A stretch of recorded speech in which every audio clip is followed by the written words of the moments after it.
नमस्कार दोस्तों, आप देख रहे हैं रंग दे बसंती। आपके साथ मैं हूं राजीव चौधरी। दोस्तों, हमारा पिछला एक एपिसोड रिप यानी रेस्ट इन पीस को लेकर था, जिसमें हमने एक जगह पुनर्जन्म के सिद्धांत की बात कही थी। परंतु इसके बाद फेसबुक, व्हाट्सएप, यूनिवर्सिटी से पढ़े लिखे, मानसिक रूप से कंगाल, इस्लाम और ईसाइयत के चीयर लीडर्स और गर्भस्थ वामपंथी सामने आए और पुनर्जन्म के सिद्धांत का खंडन किया।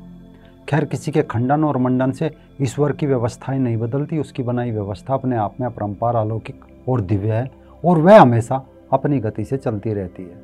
तो अब बिना किसी आध्यात्मिकता में डुबकी लगाए, बिना आध्यात्मिकता में प्रवेश किए, उन सवालों के जवाब तलाशे जो खड़े किए हैं, जिन पर अक्सर लोग बहस करते भी दिख जाते हैं। सवाल ये है कि क्या पुनर्जन्म संभव है, और क्या पुनर्जन्म में विश्वास करने के लिए कोई वैज्ञानिक आधार है? क्या मृत्यु के बाद जीवन का कोई ठोस प्रमाण है? और क्या पुनर्जन्म वास्तव में होता है, या फिर क्या मृत्यु के बाद जीवन है और वह जीवन वैज्ञानिक रूप से सिद्ध है? तो चलिए एक एक सवाल का जवाब तलाश करते हैं और इसमें सहायता लेते हैं फोरेंसिक विज्ञान की, जो वैज्ञानिक रूप से पुनर्जन्म की घटनाओं की व्याख्या करता है। कुछ साल पहले लुधियाना के पास मियाना गांव में एक 6 साल के लड़के तरनजीत सिंह ने अपना पुनर्जन्म होने का दावा किया था। तरनजीत के माता पिता आर्थिक रूप से कमजोर थे, ऊपर से नई बीमारी सामने आ गई थी। वैसे ये दावा तरनजीत 3 साल की उम्र से कई बार कर चुका था और घर से भागने की कोशिश भी अक्सर करता रहता था। अब इस मामले की गंभीरता को समझे तरनजीत कहता था कि वह अपने पिछले जन्म में जालंधर जिले के चकचेला गांव में पैदा हुआ था और उसका असली नाम सतनाम सिंह और उसके पिता का नाम जीत सिंह था। वह पड़ोस के निहालवाल गांव के एक स्कूल में 9वीं कक्षा में पढ़ता था, लेकिन 10 सितंबर 1992 को वो अपने दोस्त सुखविंदर सिंह के साथ अपने स्कूल से साइकिल से घर लौट रहा था। जब उसकी साइकिल शाहकोट तहसील के मिरजवाला गांव के पास पहुंची तो जोगा सिंह नाम के एक स्कूटर सवार ने उसे टक्कर मार दी। उसके सिर पर गंभीर चोटें आई और अगले दिन उसकी मौत हो गई। तरनजीत ने यह भी दावा किया था कि जब दुर्घटना हुई तो उसकी किताबें भी खून से लथपथ हो गई थी और उसकी जेब में उस वक्त 30 रुपये भी थे, जो उसे किसी दुकानदार को देने थे, जिसमें उसने 9 सितंबर को उधार में कुछ किताबें खरीदी थी। ये किस्सा घूमते घूमते एक फोरेंसिक वैज्ञानिक विक्रम राज सिंह चौहान के पास पहुंचा। आरंभ में तो विक्रम राज सिंह चौहान ने इसे एक काल्पनिक कहानी बताया। कहा, ऐसे किस्से हर रोज अखबारों में छपते रहते हैं, हमें अपना शोध, समय और ऊर्जा दूसरे कामों में लगानी चाहिए। साथ ही पुनर्जन्म का दावा करने वाले लड़के को किसी अच्छे मनोचिकित्सक को दिखाने की भी सलाह दे डाली। लेकिन इसके कुछ दिन बाद चौहान घर बैठे थे और बैठे बैठे सोचा, क्यों ना इस मामले पर जांच कर ली जाए।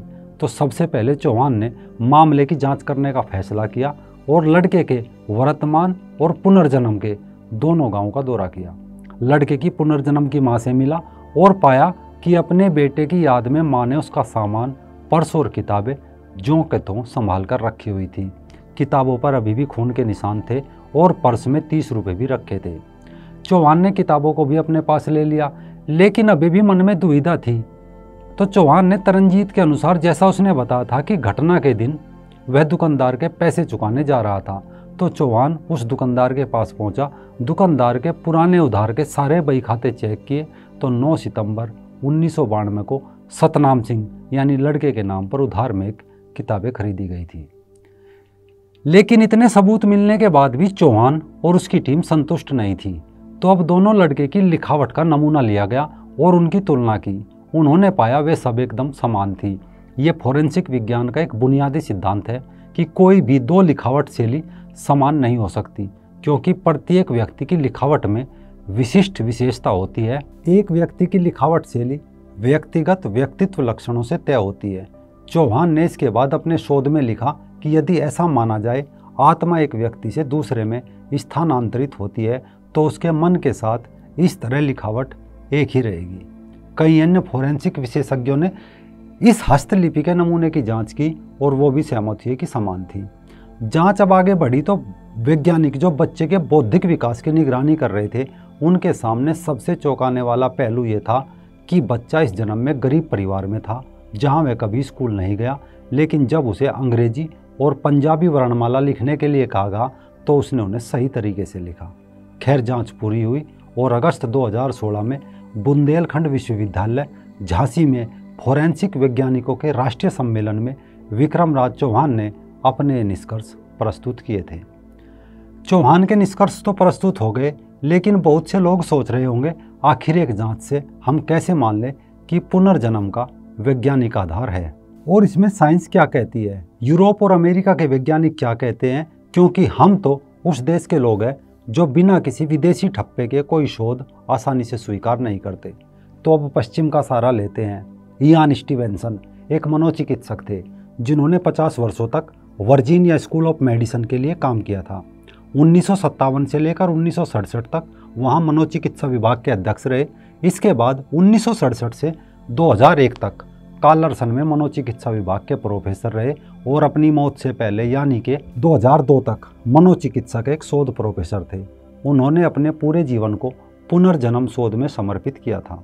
उन्होंने निम्न सवाल जैसे क्या कोई मृत्यु के बाद जीवन का ठोस प्रमाण है, क्या पुनर्जन्म वास्तव में होता है, क्या मृत्यु के बाद जीवन है, और क्या वह जीवन वैज्ञानिक रूप से सिद्ध है, इन सभी सवालों के बाद अंत में अपना पक्ष रखते हुए कहते हैं कि मौत का अनुभव, मौत के दृश्य, आत्मिक चेतना, यादें, शारीरिक चोटें एक जीवन काल से दूसरी तक स्थानांतरित हो सकती है।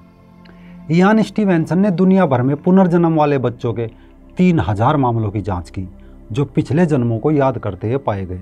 40 वर्षों की लंबी अवधि में बड़े पैमाने पर इयान स्टीवेंसन ने अनेकों देशों की यात्राएं की। उनके सूक्ष्म शोध ने कुछ सबूत प्रस्तुत किए कि ऐसे बच्चों में कई असामान्य क्षमताएं, बीमारियां और आनुवांशिक लक्षण पूर्व जन्म के साथ समान पाए गए। स्टीवेंसन समस्त जन्मों को पुनर्जन्म बताते हुए भारतीय वैदिक ग्रंथों को सत्य मानते हुए अपना पक्ष रखते हैं कि आमतौर पर बच्चे 2 और 4 साल की उम्र के बीच अपनी यादों के बारे में बात करना शुरू करते हैं। जब बच्चा 4 और 7 साल के बीच होता है तो ऐसे समय में शिशु की यादें धीरे धीरे कम होती चली जाती है। हमेशा कुछ अपवाद होते हैं, जैसे कि एक बच्चा अपने पिछले जीवन को याद रखना जारी रखता है, लेकिन इसके बारे में विभिन्न कारणों से वह बोल नहीं पाता। अधिकांश बच्चे अपनी पिछली पहचान के बारे में बहुत तीव्रता और भावना के साथ बात करते हैं। अक्सर वे खुद के लिए तय नहीं कर पाते कि दुनिया असली है या नकली। वे एक तरह का दोहरा अस्तित्व अनुभव करते हैं, जहाँ कभी कभी एक जीवन अधिक महत्वपूर्ण होता है और कभी कभी दूसरा जीवन। यानी वह एक पल को अपने पिछले जीवन में चला जाता है तो कभी दूसरे जीवन में। बच्चे की यह अवस्था उस समय ऐसी होती है जैसे एक समय पर 2 टीवी पर अलग अलग धारावाहिक देखना, लेकिन समय के साथ एक स्मृति धीरे धीरे धुंधली होती चली जाती है। इसके बाद अगर व्यवहार से उदाहरण लें तो यदि बच्चे का जन्म भारत जैसे देश में बहुत गरीब और निम्न जाति के परिवार में हुआ है, जबकि बच्चा अपने पिछले जन्म में उच्च जाति का सदस्य था, तो वह अपने नए परिवार में असहज महसूस कर सकता है। बच्चा किसी के सामने हाथ पैर जोड़ने से मना कर सकता है और सस्ते कपड़े पहनने से इनकार कर सकता है। स्टीवेंसन इन असामान्य व्यवहारों के कई उदाहरण बताते हैं। 35 मामलों में उन्होंने जांच की। जिन बच्चों की मौत हो गई उनमें एक अप्राकृतिक मौत का विकास हुआ था। उदाहरण के लिए यदि वे पिछली जिंदगी में डूब गए तो उन्होंने अक्सर पानी, नदी, तालाब आदि में जाने के बारे में डर व्यक्त किया। अगर उन्हें गोली मार दी गई थी तो वे अक्सर बंदूक से डर जाते हैं, और यदि सड़क दुर्घटना में मारे गए तो कभी कभी कार, बस, लॉरी में यात्रा करने का डर पैदा कर सकते हैं। यही नहीं, स्टीवेंसन ने अपने अध्ययन में पाया कि शुद्ध शाकाहारी बच्चा किसी मांसाहारी परिवार में जन्म ले तो वह मांसाहार के प्रति अरुचि पैदा करके अलग अलग शाकाहारी भोजन खाने की इच्छा व्यक्त कर सकता है। अगर किसी बच्चे को शराब, तंबाकू या मादक पदार्थ की लत थी तो वे इन पदार्थों की आवश्यकता व्यक्त कर सकते हैं और कम उम्र में अभिलाषाएं विकसित कर सकते हैं। अक्सर जो बच्चे अपने पिछले जीवन में विपरीत लिंग के सदस्य थे, वे नए लिंग के समायोजन में कठिनाई दिखाते हैं। यानी लड़कों के रूप में पुनर्जन्म होने वाली लड़कियों को लड़कियों की पोशाक ज़्यादा पसंद आना, लड़कों की बजाय लड़कियों के साथ खेलना पसंद हो सकता है। स्टीवेंसन कहते हैं पुनर्जन्म सिर्फ एक गान नहीं है, यह सबूत के छोटे छोटे टुकड़े जोड़कर एक बड़ा मज़ेदार शोध का विषय है। यह अलग अलग धार्मिक मान्यताओं के मानने न मानने का सिद्धांत नहीं है। ये एक विषय है जो पुनर्जन्म के संबंध में सभी अवधारणाओं के साथ आत्मा के स्थानांतरण के लौकिक सत्य को स्वीकार करता है। तो अभी भी अगर किसी को पुनर्जन्म के बारे में अपनी धारणा को जिज्ञासु बनाना है तो विक्रमराज सिंह चौहान और इयान स्टीवेंसन के शोध जरूर पढ़ सकता है।